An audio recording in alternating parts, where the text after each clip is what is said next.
7, Jaco, beste vriend. Ik heb toch dit jaar wel cadeautjes verdiend. Want wat ik ook doe, ik doe altijd mijn best. Behalve vroeg opstaan, daaraan heb ik de Beste Gerard, luister eens even naar mij. Voor jou zit er zeker iets glitterends bij. Je weet toch wel hoe dat gaat met de Sint. Hij vindt zelfs iets voor het moeilijkste kind. Nou ja zeg. Zou het voor geen goud willen missen, want het is een feestje elk jaar. Op de Sint's verjaardag zitten wij gezellig bij elkaar. En we wachten op de cadeautjes, want hij komt als eens mensengenis. Oh, ik kan niet wachten tot het 5 december is. Hey Gerard, zou jij geen Piet willen zijn? Dan kun je het dak op, lijkt dat je niet fijn. Geloof me nou Jaco, dat wil je toch niet?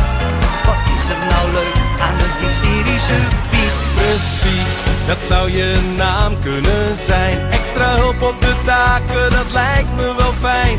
Daar heb ik geen kracht voor, doe jij dat nou maar. Jij werkt tenslotte maar 3 weken per jaar. Wat denk jij? Zou het voor geen goud willen missen, want het is een feestje elk jaar. Op de Sint's verjaardag zitten wij gezellig bij elkaar. En we wachten op de cadeautjes, want hij komt als eens mensengenis. Oh, ik kan niet wachten tot het 5 december is.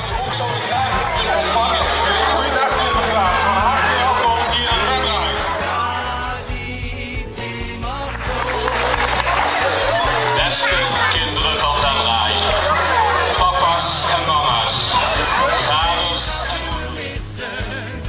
Kinderen, wat is er met die Pieten aan de hand?